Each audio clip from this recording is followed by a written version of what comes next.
Saludos amigos del canal Rumbo al Discipulado. Es un honor estar con ustedes nuevamente para explorar juntos el manual Ven, sígueme. Hoy nos sumergiremos en la lección titulada Grande será su galardón y eterna será su gloria, basada en las Escrituras de Doctrina y Convenios, sección 76. Te invito a unirte a esta experiencia de aprendizaje espiritual profundo. No olvides suscribirte y activar las notificaciones para no perderte ningún episodio. Y ahora, antes de comenzar, tomemos un momento para invitar al Espíritu a guiarnos mientras exploramos estas verdades sagradas. Amigos, todos nos hemos preguntado alguna vez, ¿qué me pasará después de que muera? Es una pregunta profunda que ha estado en el corazón humano desde el principio. Durante siglos, muchas tradiciones cristianas han enseñado sobre el cielo y el infierno, del paraíso para los justos y el tormento para los malvados. Pero José Smith y Sidney Rigdon, en febrero de 1832, se preguntaron si el Señor tenía más luz que compartir sobre este tema tan importante. Y vaya que la tenía. Mientras estos dos hombres humildes reflexionaban sobre las cosas eternas, el Señor tocó los ojos de su entendimiento y fueron abiertos. Recibieron una revelación tan extraordinaria, tan expansiva y tan llena de luz que los santos simplemente la llamaron la visión. Esta revelación abrió las cortinas del cielo y nos dio una vista panorámica de la eternidad que expandió nuestro entendimiento más allá de lo que jamás habíamos imaginado. La visión nos enseñó que el cielo es mucho más grandioso, más amplio y más lleno de misericordia de lo que muchos habían creído. Nos mostró que nuestro Padre Celestial es infinitamente más misericordioso y justo de lo que podemos comprender completamente. Y lo más hermoso de todo, nos reveló que como hijos de Dios tenemos un destino eterno más glorioso de lo que nuestras mentes pueden abarcar. Hermanos, es importante entender que aunque la sección 76 nos enseña sobre los tres reinos de gloria, esta revelación es fundamentalmente sobre una persona, Jesucristo. Él es el centro de todo el plan de salvación. Él es quien hace posible que regresemos a nuestro Padre Celestial y recibamos la gloria eterna. Cuando estudiamos esta sección, descubrimos palabras y frases hermosas que describen la relación íntima entre el Salvador y aquellos que heredan cada reino de gloria. Miren, en el reino celestial encontramos a quienes han recibido el testimonio completo de Jesús y han sido perfeccionados mediante él, quien es el mediador del nuevo convenio. En el reino terrestre vemos a aquellos que recibieron el testimonio de Jesús, pero no fueron completamente valientes en ese testimonio. Y en el reino celestial están quienes recibieron el Evangelio de Cristo, pero lo rechazaron durante su vida terrenal. Wilford Woodruff, cuando leyó por primera vez esta visión, expresó algo hermoso. Sentí amar al Señor más que nunca antes en mi vida. ¿No es eso maravilloso? Cuando realmente entendemos quién es Jesucristo y lo que ha hecho por nosotros, nuestro corazón se llena de amor y gratitud. Veamos este discurso del presidente Dallin H. Oaks, primer consejero de la primera presidencia. ¿Qué ha hecho nuestro Salvador por nosotros? En una reunión del sábado de una conferencia de estaca, conocí a una mujer que me dijo que sus amigos le habían pedido que regresara a la iglesia después de estar alejada muchos años, pero a ella no se le ocurría ningún motivo por el cual debía hacerlo. Para animarla le dije, si considera todas las cosas que el Salvador ha hecho por usted, hay muchas razones para volver a adorarle y servirle. Me sorprendió su respuesta. ¿Qué ha hecho el Señor por mí? ¿Qué ha hecho Jesucristo por cada uno de nosotros? Ha hecho todo lo que es esencial para nuestra travesía por la vida terrenal hacia el destino señalado en el plan de nuestro Padre Celestial. Hablaré de 4 de las características principales de ese plan. En cada una de ellas, su Hijo unigénito Jesucristo es la figura central. Lo que motiva todo esto es el amor de Dios que se derrama ampliamente en el corazón de los hijos de los hombres. Por lo tanto, es más deseable que todas las cosas. Justo antes del domingo de Pascua es un buen momento para hablar primero de la resurrección de Jesucristo. La resurrección de los muertos es el reconfortante pilar personal de nuestra fe. Le da sentido a nuestra doctrina, motivación a nuestro comportamiento y esperanza a nuestro futuro. Debido a que creemos en las descripciones de la Biblia y del Libro de Mormón acerca de la resurrección literal de Jesucristo, también aceptamos las numerosas enseñanzas de las Escrituras con respecto a que vendrá una resurrección similar a todos los seres mortales que hayan vivido en la tierra.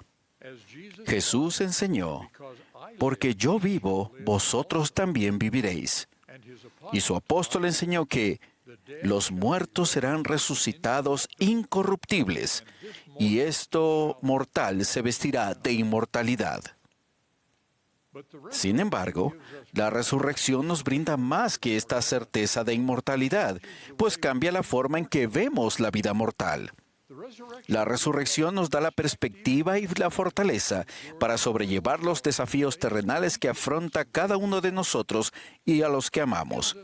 Nos da una nueva manera de ver las deficiencias físicas, mentales o emocionales que tenemos al momento de nacer o que adquirimos durante la vida. Nos da la fortaleza de sobrellevar tristezas, fracasos y frustraciones. Gracias a que cada uno de nosotros tiene una resurrección garantizada, sabemos que esas deficiencias y oposiciones son solamente temporales. La resurrección también nos da un poderoso incentivo para guardar los mandamientos de Dios durante esta vida. Cuando nos levantemos de los muertos y prosigamos hacia nuestro juicio final, querremos ser merecedores de las más selectas bendiciones que se han prometido a los seres resucitados. Además, la promesa de que la resurrección puede incluir la oportunidad de estar con los miembros de nuestra familia, esposo, esposa, hijos, padres y nuestra posteridad, es un aliciente poderoso para que cumplamos nuestras responsabilidades familiares en esta vida. También nos ayuda a vivir juntos en amor en esta vida y nos consuela ante la muerte de nuestros seres queridos. Sabemos que estas separaciones temporales y preveemos gozosos reencuentros y asociaciones en el futuro. La resurrección nos brinda paz y la fortaleza para ser pacientes mientras esperamos. También nos prepara con valor y dignidad para afrontar nuestra propia muerte, incluso una muerte que podríamos llamar prematura. Todos estos efectos de la resurrección son parte de la primera respuesta a la pregunta: ¿qué ha hecho Jesucristo por mí?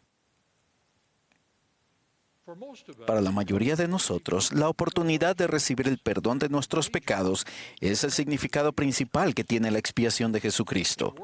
Al adorar, cantamos con reverencia. Su vida libremente dio. Su sangre derramó.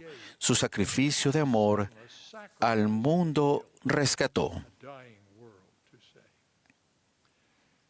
Nuestro Salvador y Redentor soportó un sufrimiento incomprensible para convertirse en un sacrificio por los pecados de todos los seres mortales que se arrepientan.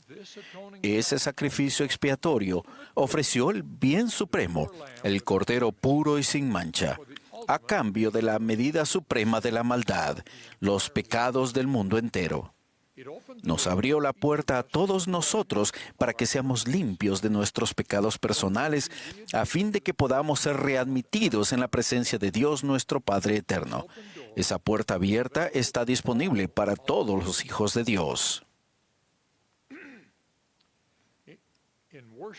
Al adorar cantamos: me cuesta entender que quisiera Jesús bajar del trono divino para mi alma rescatar, que le extendiera perdón a tal pecador.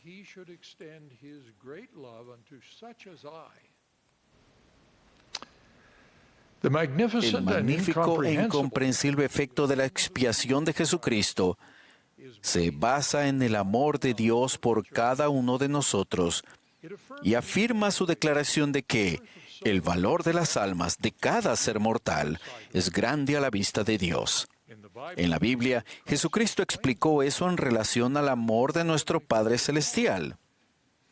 Porque de tal manera amó Dios al mundo, que ha dado a su Hijo unigénito, para que todo aquel que en Él cree no se pierda, mas tenga vida eterna.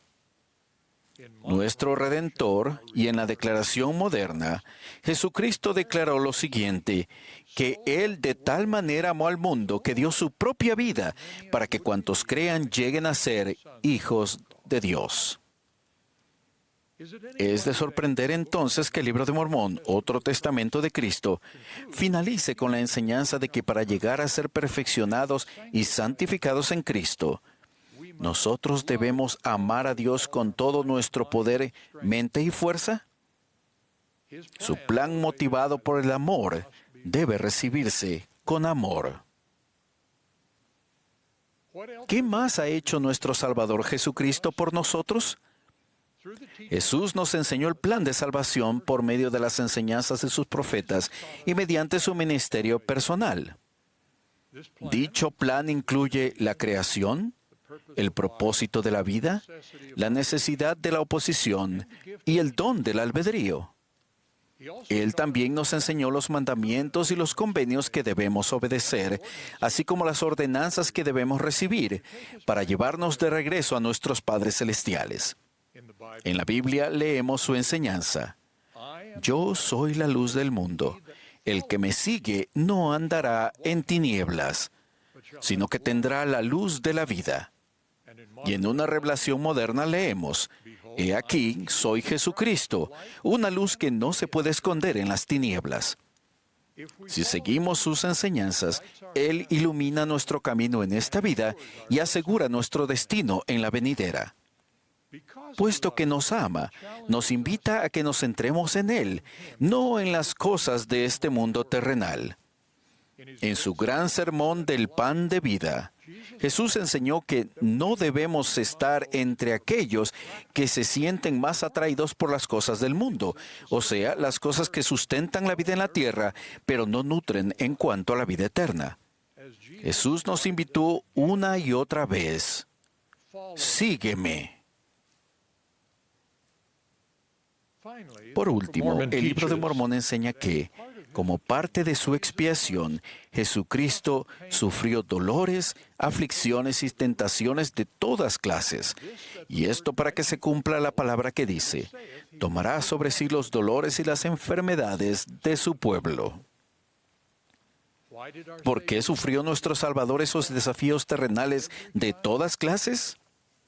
Alma explicó, y sus debilidades tomará Él sobre sí, para que sus entrañas sean llenas de misericordia según la carne, a fin de que según la carne sepa cómo socorrer a los de su pueblo, de acuerdo con las debilidades de ellos. Nuestro Salvador siente y conoce nuestras tentaciones, nuestras dificultades, nuestras angustias y nuestro sufrimiento, porque los padeció todos por voluntad propia como parte de su expiación. Otros pasajes de las Escrituras afirman eso. En el Nuevo Testamento declara, por cuanto Él mismo padeció siendo tentado, es poderoso para socorrer a los que son tentados. Isaías enseña, no temas, porque yo estoy contigo. Te fortalezco, siempre te ayudaré.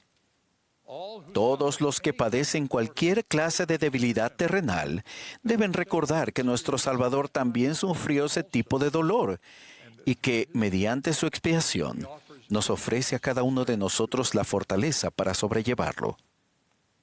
El profeta José Smith resumió todo esto en nuestro tercer artículo de fe.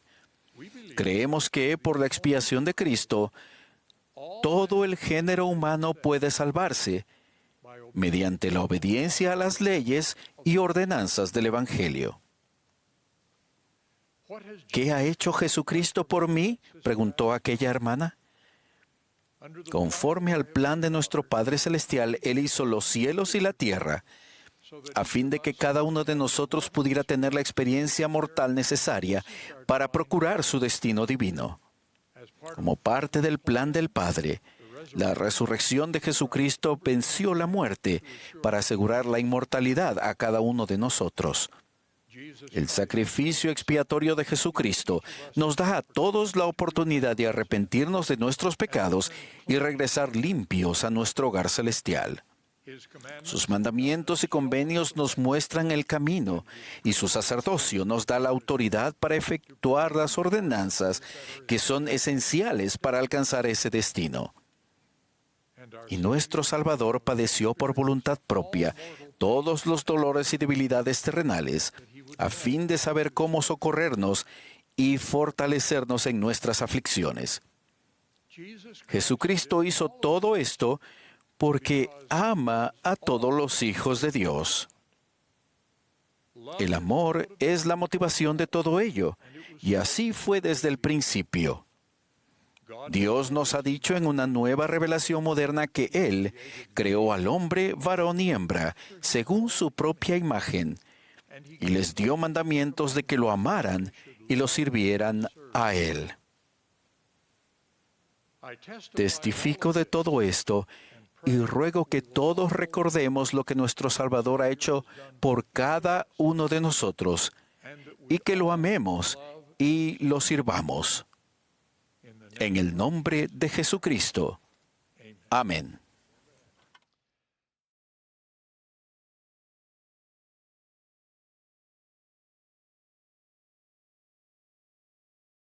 Mis queridos hermanos, es interesante notar que no todos los miembros de la Iglesia en los primeros días aceptaron fácilmente esta revelación. ¿Por qué? Porque enseñaba algo revolucionario, que casi toda la humanidad sería salva y recibiría algún grado de gloria.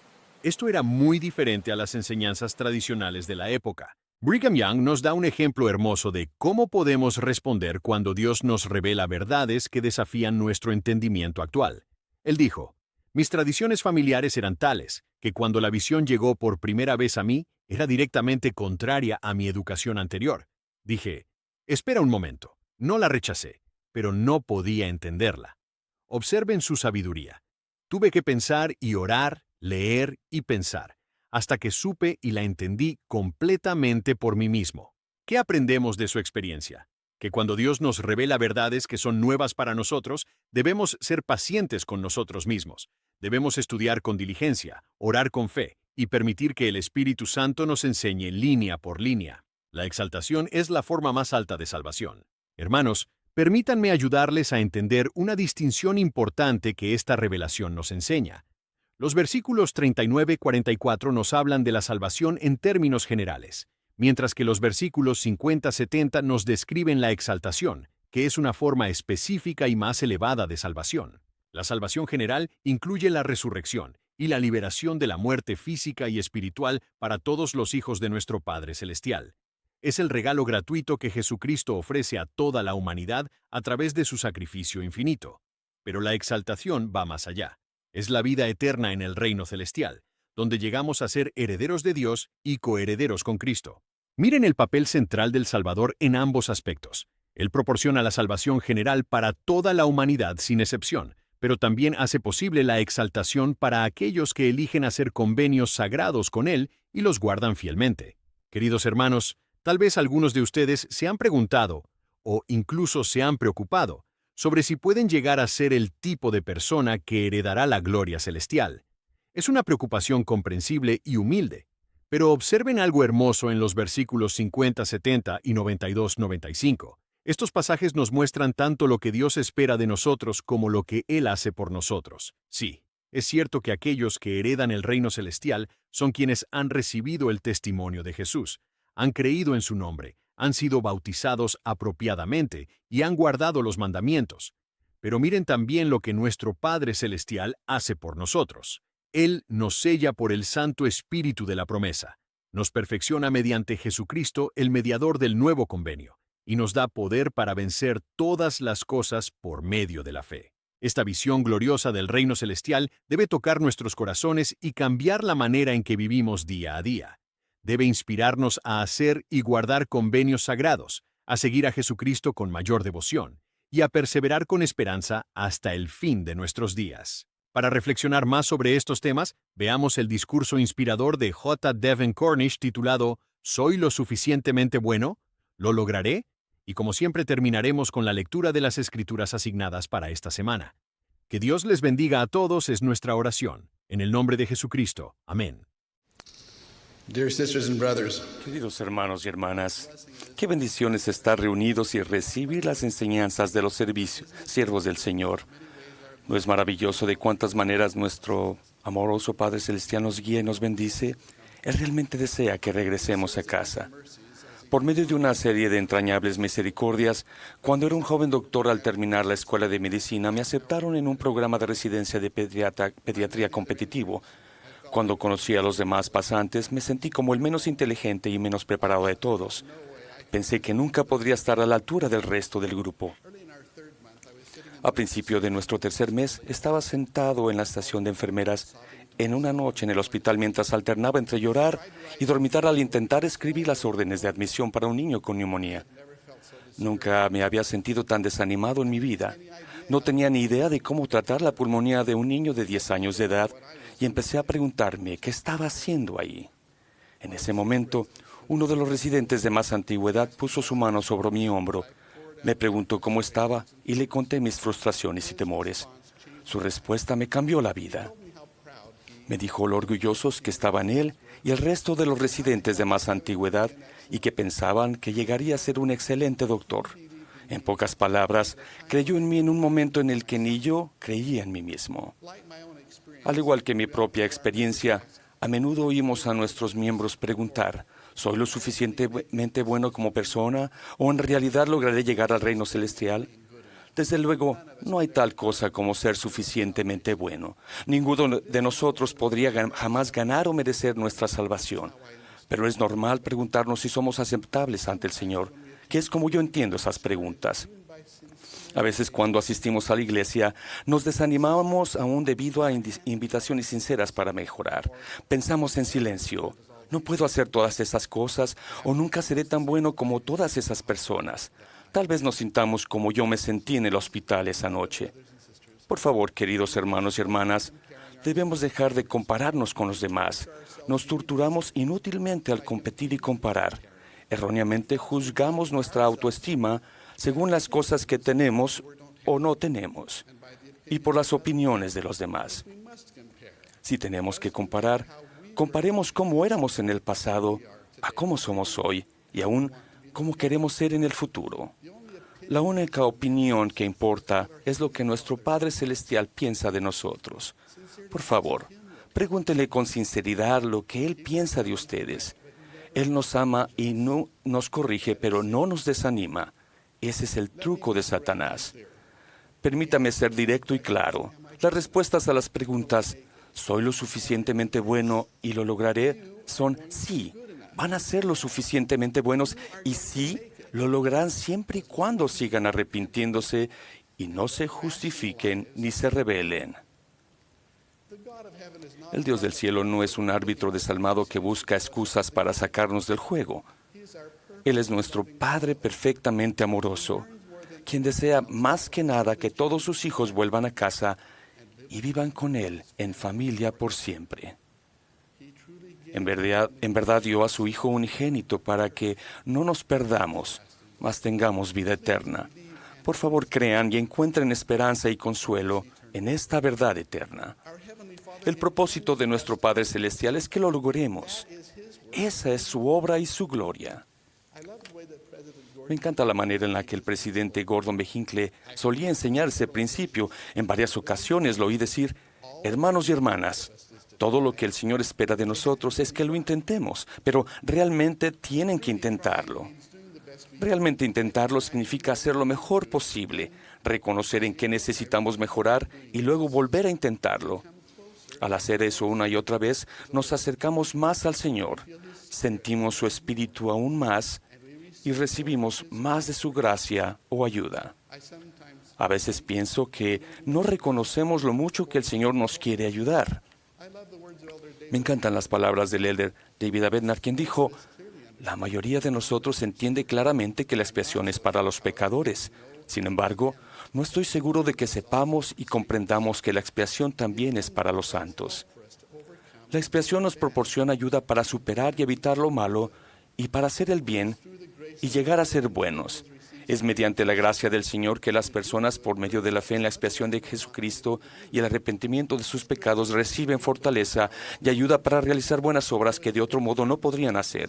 Esta gracia es un poder habilitador o la ayuda celestial que cada uno de nosotros necesita desesperadamente.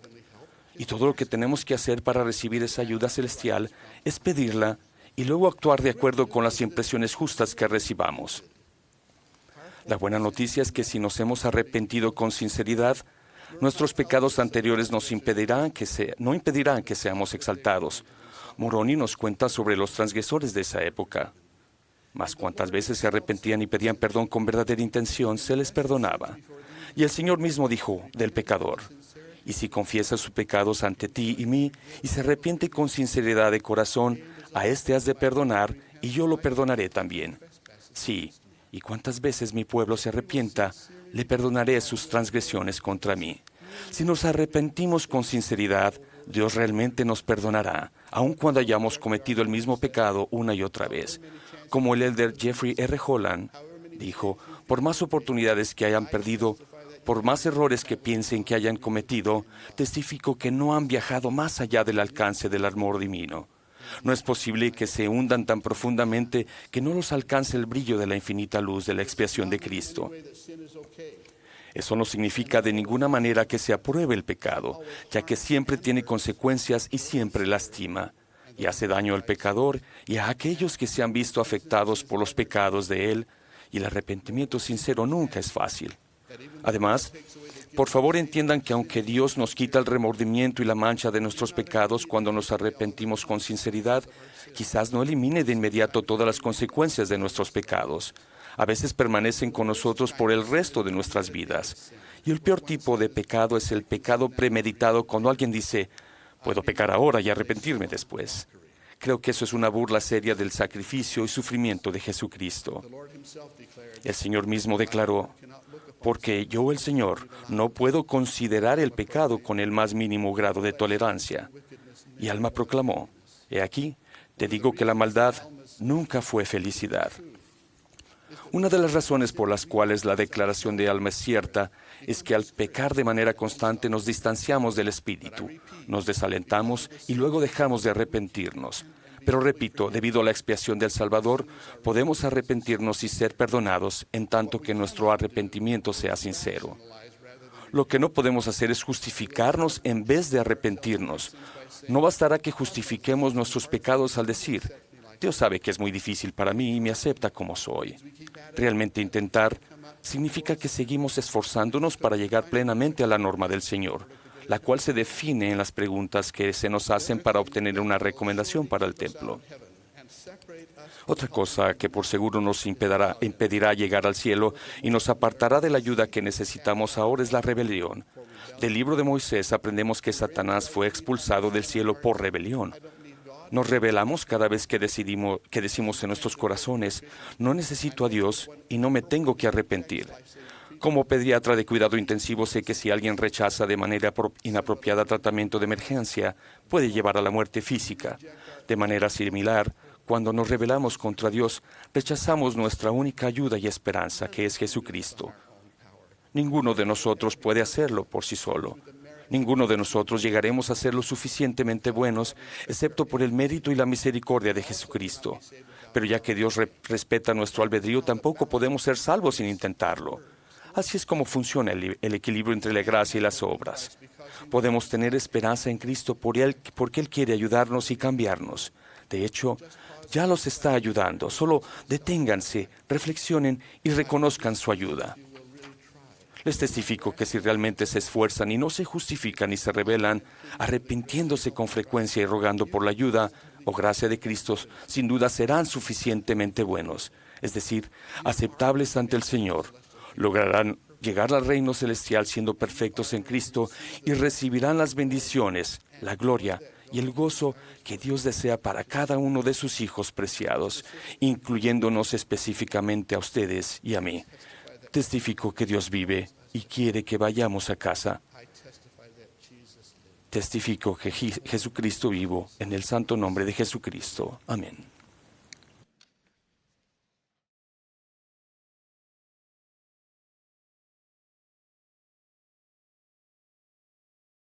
Sección 76. Visión manifestada a José Smith el profeta y a Sidney Rigdon en Hiram, Ohio, el 16 de febrero de 1832. Como prefacio al registro de esta visión, en la historia de José Smith se indica: a mi regreso de la conferencia de Amherst, reanudé la traducción de las Escrituras. Según las varias revelaciones que se habían recibido, era patente que se habían quitado de la Biblia muchos puntos importantes relacionados con la salvación del hombre, o que se habían perdido antes de que se recopilara. Parecía de por sí evidente, a juzgar por las verdades que quedaban, que si Dios premiaba a cada uno de acuerdo con las obras hechas en la carne, el término cielo, al referirse a la morada eterna de los santos, tenía que incluir más de un reino. Consiguientemente, mientras traducíamos el Evangelio según San Juan, el hermano Rigdon y yo vimos la siguiente visión. El profeta estaba traduciendo Juan capítulo 5 versículo 29 en el momento en que se recibió esta visión. Versículos del 1 al 4. El Señor es Dios. Del 5 al 10. Los misterios del reino serán revelados a todos los fieles. Del 11 al 17. Todos saldrán o en la resurrección de los justos o en la de los injustos. Del 18 al 24. Los habitantes de muchos mundos son engendrados hijos e hijas para Dios por medio de la expiación de Jesucristo. Del 25 al 29. Un ángel de Dios cayó y se convirtió en el diablo. Del 30 al 49. Los hijos de perdición padecen condenación eterna. Todos los demás logran algún grado de salvación. Del 50 al 70. Se describen la gloria y el galardón de los seres exaltados en el reino celestial. Del 71 al 80. Aquellos que heredarán el reino terrestre. Del 81 al 113. El estado de los que se hallarán en la gloria celestial, en la terrestre y en la celestial. Del 114 al 119. Los fieles podrán ver y comprender los misterios del reino de Dios mediante el poder del Espíritu Santo.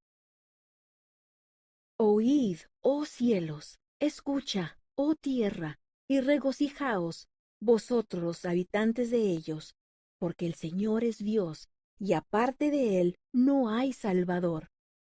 Grande es su sabiduría, maravillosas son sus vías, y la magnitud de sus obras nadie la puede saber. Sus propósitos nunca fracasan, ni hay quien pueda detener su mano. De eternidad en eternidad, Él es el mismo, y sus años nunca se acaban. Porque así dice el Señor: yo, el Señor, soy misericordioso y benigno para con los que me temen, y me deleito en honrar a los que me sirven en rectitud y en verdad hasta el fin. Grande será su galardón y eterna será su gloria. Y a ellos les revelaré todos los misterios, sí, todos los misterios ocultos de mi reino, desde los días antiguos y por siglos futuros. Les haré saber la buena disposición de mi voluntad, tocante a todas las cosas pertenecientes a mi reino. Sí, aun las maravillas de la eternidad sabrán ellos, y las cosas venideras les enseñaré, sí, cosas de muchas generaciones. Y su sabiduría será grande, y su entendimiento llegará hasta el cielo. Y ante ellos perecerá la sabiduría de los sabios, y se desvanecerá el entendimiento del prudente. Porque por mi espíritu los iluminaré, y por mi poder les revelaré los secretos de mi voluntad. Sí, cosas que ojo no vio, ni oído oyó, ni han llegado siquiera al corazón del hombre. Nosotros, José Smith hijo y Sidney Rigdon, estando en el Espíritu, el día 16 de febrero del año de nuestro Señor 1832, fueron abiertos nuestros ojos e iluminados nuestros entendimientos por el poder del Espíritu, al grado de poder ver y comprender las cosas de Dios. Aun aquellas cosas que existieron desde el principio, antes que el mundo fuese, las cuales el Padre decretó por medio de su Hijo unigénito, que estaba en el seno del Padre, aún desde el principio, de quien damos testimonio, y el testimonio que damos es la plenitud del Evangelio de Jesucristo, que es el Hijo, a quien vimos y con el cual conversamos en la visión celestial. Porque mientras hacíamos la traducción que el Señor nos había designado, llegamos al versículo 29 del 5º capítulo de Juan, que nos fue revelado así, hablando de la resurrección de los muertos concerniente a los que oirán la voz del Hijo del Hombre. Y saldrán los que hayan hecho el bien en la resurrección de los justos, y los que hayan hecho el mal en la resurrección de los injustos. Ahora, a causa de esto, nos maravillamos, porque nos fue revelado por el Espíritu. Y mientras meditábamos en estas cosas, el Señor tocó los ojos de nuestro entendimiento, y fueron abiertos, y la gloria del Señor brilló alrededor. Y vimos la gloria del Hijo a la diestra del Padre, y recibimos de su plenitud. Y vimos a los santos ángeles, y a los que son santificados delante de su trono, adorando a Dios y al Cordero, y lo adoran para siempre jamás.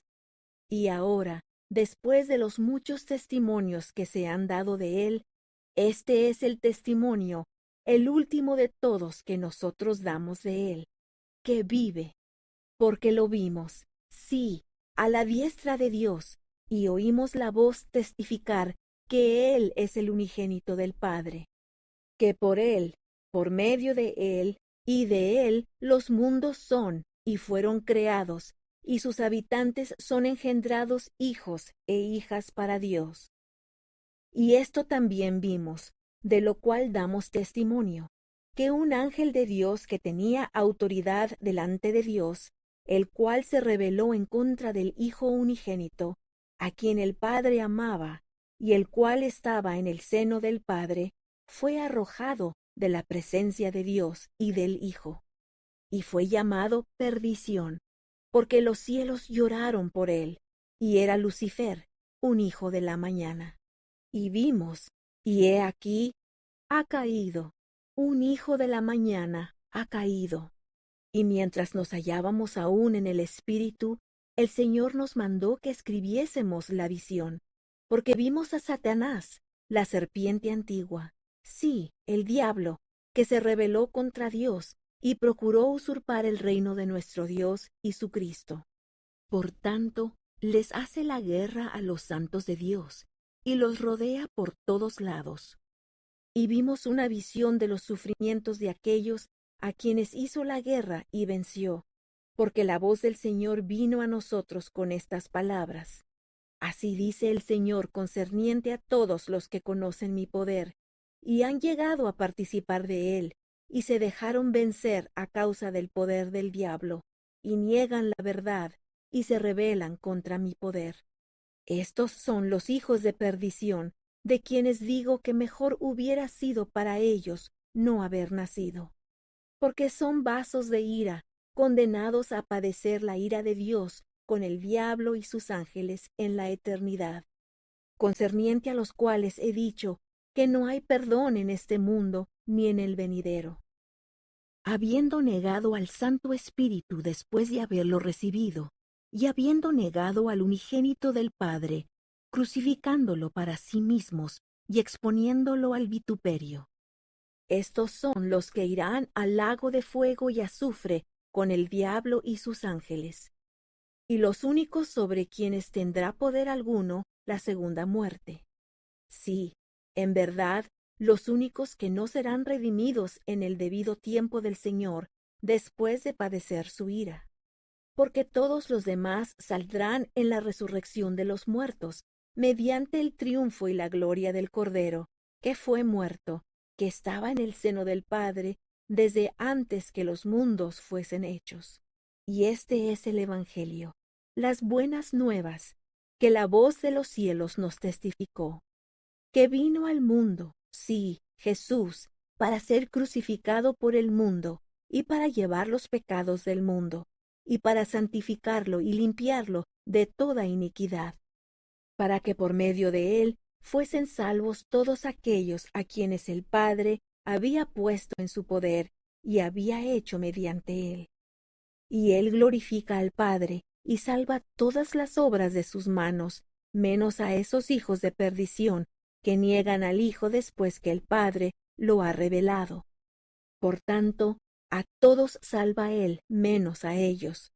Estos irán al castigo perpetuo, que es castigo sin fin, castigo eterno, para reinar con el diablo y sus ángeles por la eternidad, donde su gusano no muere y el fuego no se apaga, lo cual es su tormento. Y ni el fin de ello, ni el lugar, ni su tormento, ningún hombre lo sabe. Ni tampoco fue, ni es, ni será revelado al hombre, salvo a quienes se hacen participantes de ello. Sin embargo, yo, el Señor, lo manifiesto en visión a muchos, pero enseguida lo cierro otra vez. Por consiguiente, no comprenden el fin, la anchura, la altura, la profundidad, ni la miseria de ello, ni tampoco hombre alguno, sino los que son ordenados a esta condenación. Y oímos la voz decir: escribid la visión, porque he aquí, este es el fin de la visión de los padecimientos de los impíos. Y otra vez testificamos, porque vimos y oímos, y este es el testimonio del Evangelio de Cristo, concerniente a los que saldrán en la resurrección de los justos.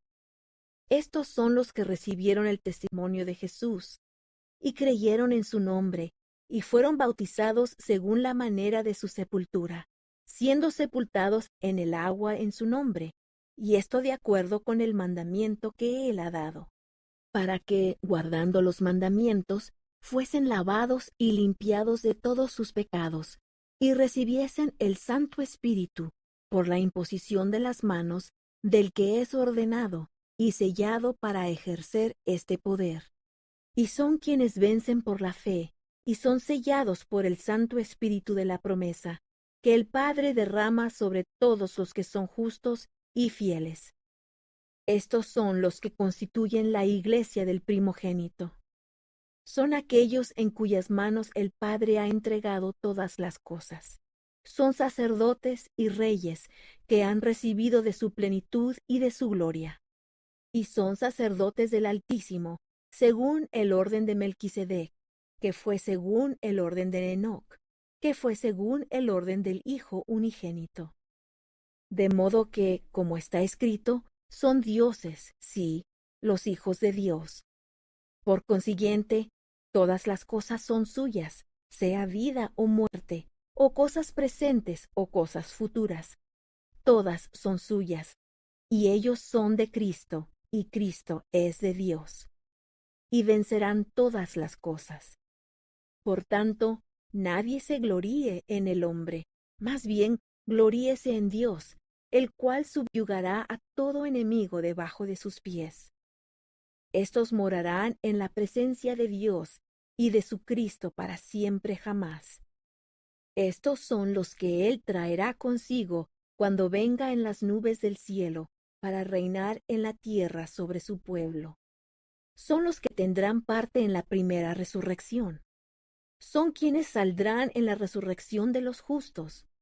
Son los que han venido al monte de Sión y a la ciudad del Dios viviente, el lugar celestial, el más santo de todos. Son los que se han allegado a una hueste innumerable de ángeles, a la asamblea general e iglesia de Enoc y del primogénito. Son aquellos cuyos nombres están escritos en el cielo, donde Dios y Cristo son los jueces de todo. Son hombres justos, hechos perfectos mediante Jesús, el mediador del nuevo convenio, que obró esta perfecta expiación derramando su propia sangre.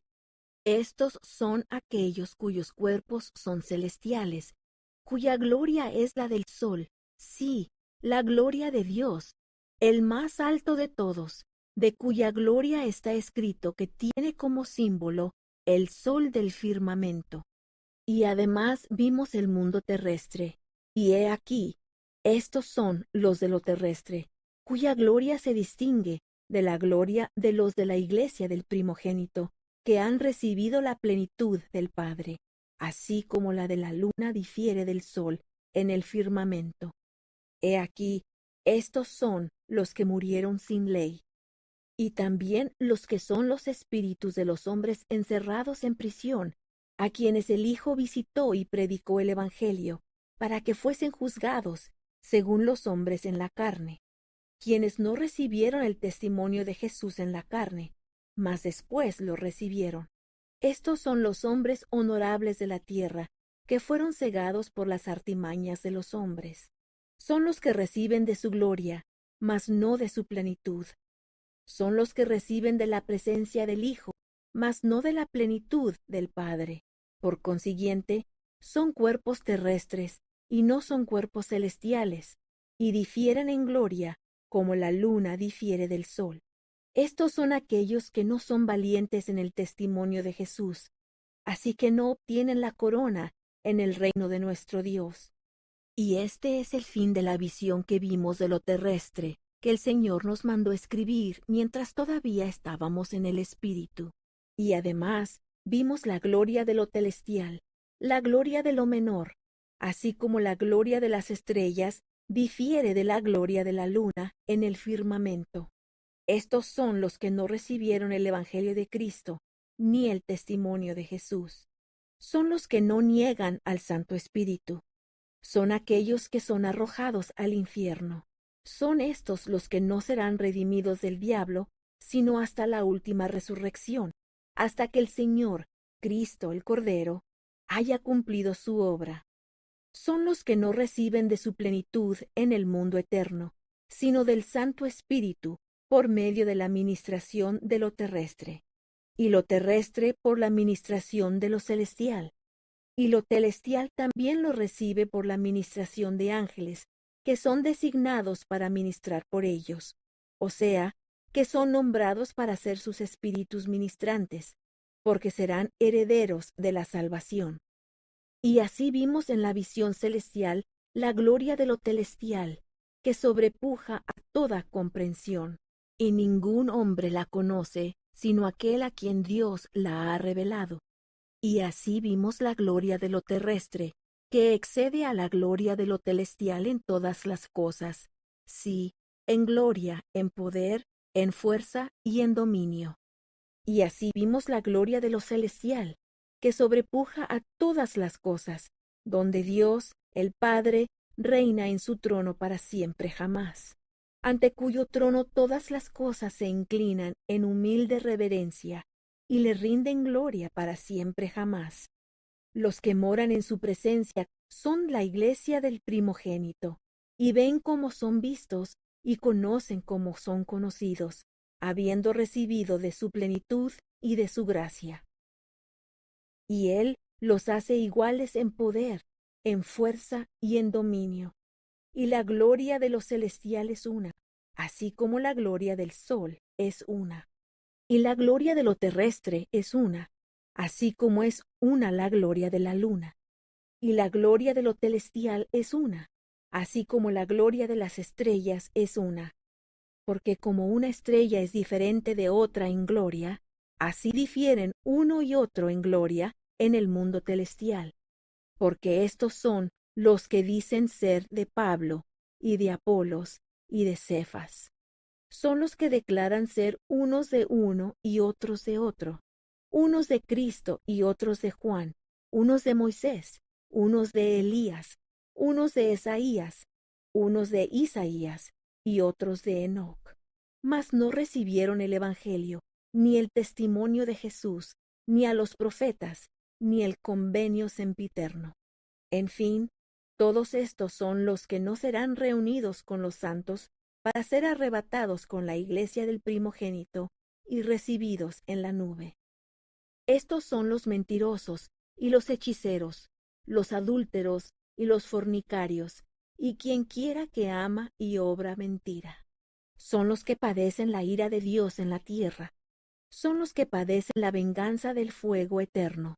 Son aquellos que son arrojados al infierno y padecen la ira de Dios Todopoderoso hasta el cumplimiento de los tiempos, cuando Cristo haya subyugado a todo enemigo debajo de sus pies y haya perfeccionado su obra, cuando entregue el reino y lo presente sin mancha al Padre, diciendo: He vencido y pisado, yo solo, el lagar, sí, el lagar del furor de la ira del Dios omnipotente. Entonces será coronado con la corona de su gloria, para sentarse sobre el trono de su poder y reinar para siempre jamás. Mas he aquí, vimos la gloria y los habitantes del mundo celestial, y eran tan innumerables como las estrellas en el firmamento del cielo, o como las arenas en las playas del mar. Y oímos la voz del Señor decir: Todos estos doblarán la rodilla, y toda lengua confesará al que se sienta sobre el trono para siempre jamás. Porque serán juzgados de acuerdo con sus obras, y cada hombre recibirá conforme a sus propias obras su dominio correspondiente en las mansiones que están preparadas. Y serán siervos del Altísimo, mas a donde Dios y Cristo moran no podrán venir, por los siglos de los siglos. Este es el fin de la visión que vimos, que se nos mandó escribir mientras estábamos aún en el Espíritu. Pero grandes y maravillosas son las obras del Señor y los misterios de su reino, que Él nos enseñó, los cuales sobrepujan a toda comprensión en gloria, en poder y en dominio, los cuales nos mandó no escribir mientras estábamos aún en el Espíritu, y no es lícito que el hombre los declare. Ni tampoco es el hombre capaz de darlos a conocer, porque sólo se ven y se comprenden por el poder del Santo Espíritu que Dios confiere a los que lo aman y se purifican ante Él, a quienes concede este privilegio de ver y conocer por sí mismos, para que por el poder y la manifestación del Espíritu, mientras estén en la carne, puedan aguantar su presencia en el mundo de gloria. Y a Dios y al Cordero sean la gloria, la honra y el dominio para siempre jamás. Amén.